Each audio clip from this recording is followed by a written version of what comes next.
రాజు యెహోవా నాకు దయచూపినట్లుగా నేను ఉపకారము చేయుటకు సౌలు కుటుంబములో ఎవడైననొకడు శేషించియున్నాడా యని అతని నడుగగా సీబాయోనాతానుకు కుంటికాళ్లు గల కుమారుడొకడున్నాడని రాజుతో మనవి చేసెను. చూసారా, రాజు యెహోవా నాకు దయ చూపినట్లు, యెహోవా నాకు దయ చూపించినట్లు, చూడండి, యెహోవా నాకు దయ చూపించినట్లు నేను ఉపకారము చేయుటకు సౌలు కుటుంబంలో ఎవడైనా ఉన్నారా.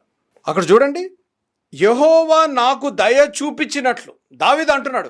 దేవుడు నాకు దయ చూపించాడు కాబట్టి నేను నాకు హాని కలిగించిన వారిని, హాని కలిగించిన మనవడిని, హాని కలిగించి నన్ను హింసించి నన్ను బాధపెట్టి నాకు ఆల్మోస్ట్ మరణము దాకా తీసుకెళ్ళిన వ్యక్తి మనవడిని ఇంకా సౌలు కుటుంబంలో ఎవరైనా ఉన్నారా అని. అది నిజమైన క్రైస్తవుడి లక్షణం.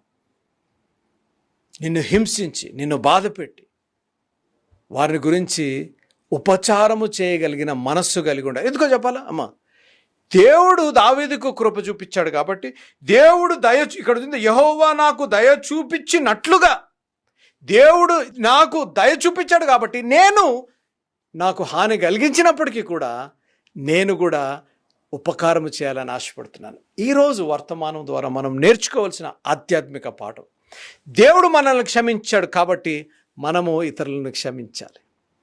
దేవుడు మనకు మరొక అవకాశం ఇచ్చాడు కాబట్టి ఎవరైతే నిన్ను బాధ పెట్టారో, ఎవరైతే నీ శత్రువు కావచ్చు, భర్త కావచ్చు, భార్య కావచ్చు, తల్లిదండ్రులు కావచ్చు, తోబుట్టులు కావచ్చు, లేకపోతే ప్రాణ స్నేహితులు కావచ్చు, లేకపోతే నీకు ఎంతో సన్నిహితం ఉన్నవారు కావచ్చు, వారికి మరొక అవకాశం ఇవ్వాలి. నాకు దేవుడు మరొక అవకాశం ఇచ్చాడు కాబట్టి నన్ను బాధ పెట్టిన వారు, నన్ను హింస పెట్టిన వారి గురించి ప్రార్థన చేస్తుంటాను.